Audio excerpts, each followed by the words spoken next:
Coucou tout le monde, j'espère que vous allez bien. Moi aussi je vais bien. On se retrouve aujourd'hui pour ma première vidéo.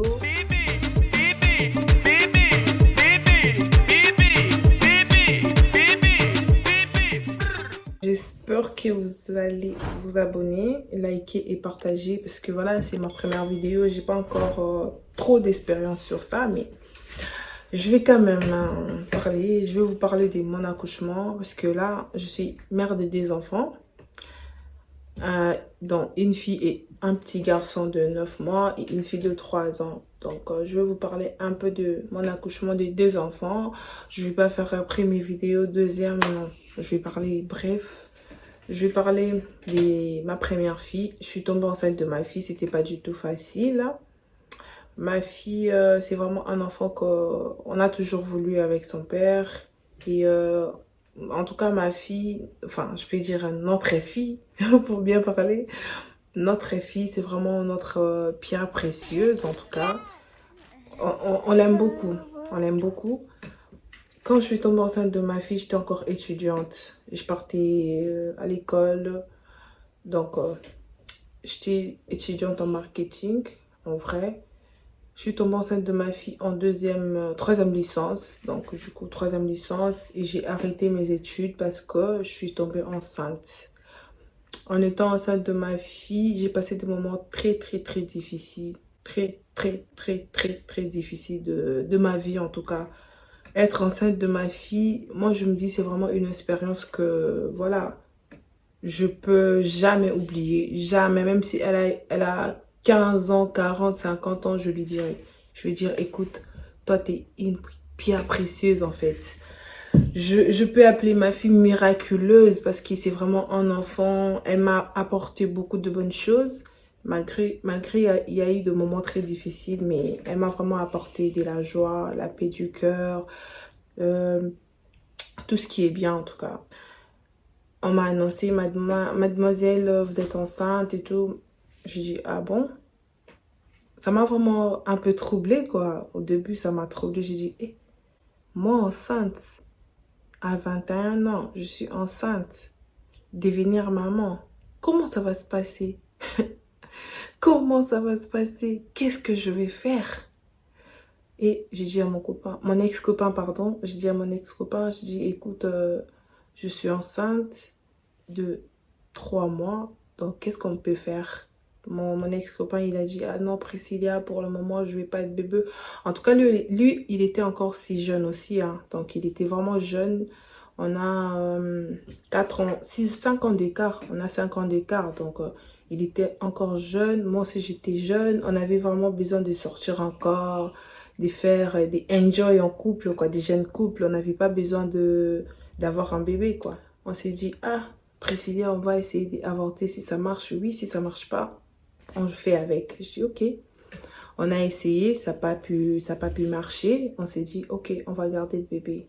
Donc, on a gardé le bébé, lui, il a continué ses études et moi, j'étais obligée de stopper, quoi, parce que, voilà, ça me fatiguait trop, je mangeais pas. Donc, j'étais vraiment devenue, je sais pas, hein, dépassée et tout. Je me disais, hey, Seigneur, enceinte, comment ça va se passer? Mais c'est que je peux lui souhaiter que du bonheur à mon ex parce que il était tout le temps à côté de moi. Hein. Il était tout le temps à côté de moi. Le médecin, il m'a dit, madame, vous allez accoucher au mois de janvier. Normalement, c'était prévu pour le 20 janvier 2017. Je dis, ok, ça va. À 5 mois de grossesse, tout a changé. Mon ex commençait à me tromper, à nier que je suis enceinte de lui.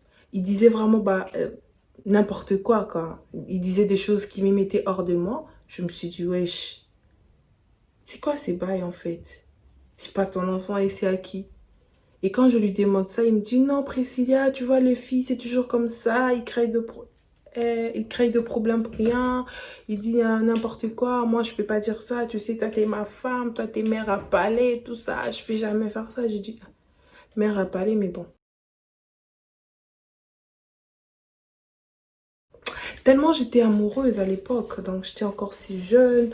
Je ne savais pas l'importance de l'amour. Je me disais, ouais, j'ai mon copain, on est tout ensemble, on habite ensemble, on vit ensemble. Donc, pour moi, je me disais, c'est moi, quoi. Quand on m'a appelé au téléphone, écoute, ma chère, on a croisé ton mec avec une autre meuf. Je disais avant, je disais, ouais, je vous ai pas envoyé d'ici envoyer mon gars, tu vois. Bon, ça, sentinelle à mon bal n'a raté, quoi. Donc, il fait sa vie. Moi, ici, je sais que c'est moi, mère à palais. Donc, Botikae, venez pas me dire, non, Moni Abimi, il a fait ça avec une meuf, avec... Donc, je disais, j'étais vraiment comme ça, bleu, quoi. Tellement j'étais follement amoureuse. Je me disais, hé, si quelqu'un m'appelle pour me dire ça, j'avais tout le temps des pertes de sang. Quand on me parle de ça, directement, mon cœur s'est explosé comme ça, boum! Je parle, je regarde ma culotte comme ça, il y a du sang. Je dis, Seigneur. Et mon cœur battait comme ça. Je dis, Seigneur, je vais perdre mon enfant ou qu'est-ce qui se passe? J'avais vraiment peur, très peur. Je me disais, ouais, calme-toi, calme-toi, calme-toi, calme-toi. Je me calmais. Des fois, quand je l'appelais, je dis, mais qu'est-ce qui se passe? Qu'est-ce que tu fais? Il me disait, ouais, Priscilla, tu vois, c'est rien. Moi, je peux pas faire n'importe quoi. Je sais que c'est toi ma femme, tout ça, je vais t'épouser. Donc, il m'avait vraiment fait tant de promesses. Et aujourd'hui, il n'a pas réalisé. Il n'a jamais réalisé tout ce qu'il me disait. Tout le promesse qu'il m'avait fait, il n'a pas réalisé. Je dis, ah ok, d'accord, ça va. Je calculais pas. D'habitude, je suis une personne, quand tu me parles, je dis ok, donc c'est ok quoi. Donc, j'ai pas besoin de faire des petites discussions, de savoir plus. Quand c'est ok, c'est ok. Et je suis partie à l'hôpital, je dis à mon médecin, je dis, écoute, madame, moi, en tout cas, j'ai des palpitations, mon cœur, ça va pas, je saigne à tout moment, qu'est-ce qui se passe? Elle m'a dit, oh madame, il faut vraiment être prudente parce que vous êtes enceinte de 5 mois, un bébé de 5 mois. Si vous, si ça cause, comment on appelle, un fausse couche, quoi. On peut pas récupérer cet enfant parce que 5 mois, c'est vraiment beaucoup. Il y a beaucoup de risques dedans, quoi.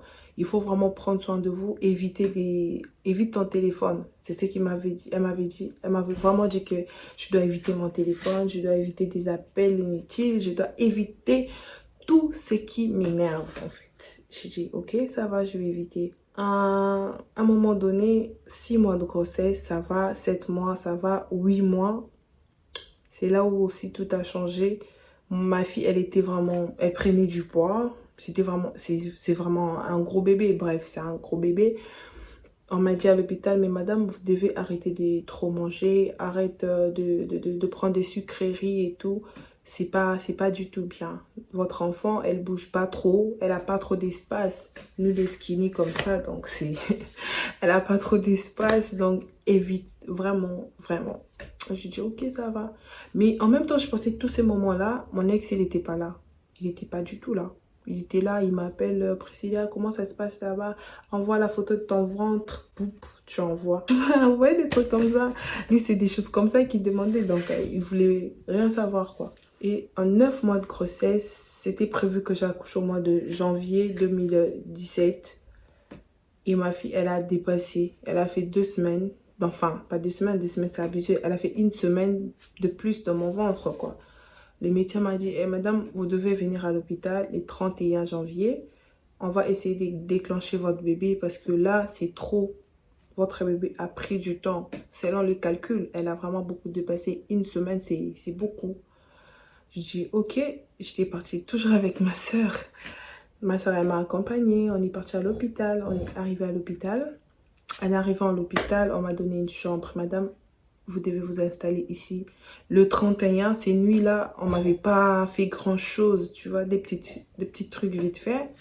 Les premiers, ils ont commencé maintenant à faire des déclenchements. Ils m'ont donné des médicaments, ils m'ont donné des trucs, je sais plus si c'était quoi, juste pour faire bouger, pour réveiller le bébé dans le ventre, quoi. Ils ont essayé de réveiller le bébé s'est réveillé, elle bougeait de gauche à droite, mais pas tout le temps, quoi. De temps en temps, elle bougeait.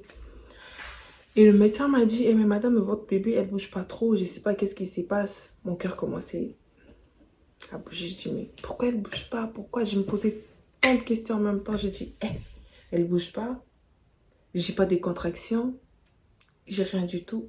Et on a un mbala na libumu. Quoi? Je me suis dit ça. Donc, tout ça, c'est arrivé suite à des stress, des problèmes, des pensées négatives. Je n'étais pas à l'aise mentalement, même physiquement, comme ça, quand tu me vois, tu te dis, cette fille, elle a beaucoup de problèmes, quoi. Et après, je suis restée à l'hôpital, on m'a donné des médicaments pour bouger le bébé. Elle a bougé les deux, elle a essayé de bouger les trois, elle a bougé les quatre. Donc, vous voyez, aujourd'hui, elle bouge, demain, elle ne peut pas bouger, le lendemain, elle bouge, après, elle ne bouge pas. Donc, c'était vraiment des intervalles, quoi. J'ai dit, Seigneur, qu'est-ce qui se passe? Elle bougeait pas vraiment tous les jours.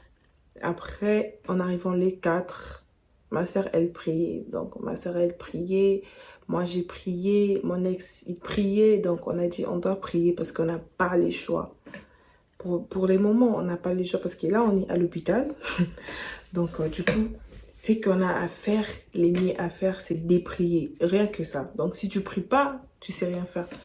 J'ai prié, j'ai appelé mon pasteur, j'ai dit, papa, écoute, moi, mon enfant, on m'a dit, dans le ventre, elle bouge pas, elle est coincée, je sais pas qu'est-ce qui se passe là-bas, donc j'en sais rien, en fait, je m'inquiète beaucoup pour ma fille, quoi. Il m'a dit, ok, t'inquiète pas, on va prier. On a commencé à prier, à prier, à prier. Le 5 février, ma fille, elle a bougé comme jamais. Elle a bougé comme jamais. Quand je dis comme jamais dans mon ventre, on voyait vraiment comment elle tapait, ses jambes, ses mains, tout, elle bougeait. J'ai senti vraiment des douleurs maintenant le 5. Je commençais vraiment à sentir des douleurs. J'ai dit, enfin, elle est là, elle va sortir. Elle bougeait, mais elle sortait pas. Donc, genre, elle bouge dans le ventre, mais j'ai pas des pertes des os, j'ai pas des contractions, j'ai des petites douleurs, tu vois, des petites douleurs que les enfants font dans le ventre, mais j'ai pas de perte des os, j'ai pas des contractions, j'ai rien du tout, mais elle bouge. Moi, en tout cas, ce qui était mieux pour moi, c'est qui donc, ma priorité, c'était que de voir seulement que ma fille, elle bouge. Les restes, je vais voir après. Le médecin, ils m'ont dit, ok, d'accord, on va essayer de vous donner des médicaments encore pour la 5e fois, voir si vous allez perdre des os ou pas. J'ai dit, ok, madame, messieurs, il n'y a pas de souci. Ils m'ont donné, j'ai pris et j'ai prié. J'étais là, je dis, Seigneur, je veux ma fille, c'est ma vie, c'est mon cœur, c'est... Donc, j'ai prié, je me suis mis debout. J'étais toute nue, j'ai mis, tu vois la robe de l'hôpital avec ma soeur, elle était vraiment à côté de moi. Elle m'a dit, écoute Priscilla, j'arrive. Et bon, voilà, j'arrive, je vais partir chercher un truc à manger vite fait. Et après, je vais revenir. Donc, c'était le 5, pas le 5 pendant la journée, c'était le 5 la nuit. Elle est partie, c'était vers... je me rappelle bien, c'était vers minuit, hein, minuit, 1 heure comme ça. Elle est rentrée chez elle. Je suis restée toute seule à l'hôpital. Le père, mon ex, il m'a appelé pas. Il m'avait pas appelé parce qu'il était stressé lui aussi de son côté, mais il priait. J'ai prié. Quand ma soeur, elle est partie, je suis restée, j'ai prié. En même temps, je me suis dit, il y avait vraiment de liquide qui tombait. Je dis, oh, j'ai fait pipi sur moi. J'ai appelé les médecins. J'ai appuyé, j'ai appuyé. Il y avait personne qui venait, quoi. J'ai appuyé comme jamais, il venait pas. J'ai dit, ok, je dois faire des pas pour sortir vers, devant la porte, quoi. Je suis sortie devant la porte, j'ai vu une dame, je dis, madame, est-ce que je peux vous parler? Elle a dit, ok, ça va, madame, mais pas de souci, qu'est-ce qui se passe? Je dis, mais madame, on dirait que j'ai fait pipi sur moi et tout, je sais pas, j'ai des pieds qui tremblent, donc j'arrive pas à me tenir debout longtemps. Ouf, je suis tombée par terre.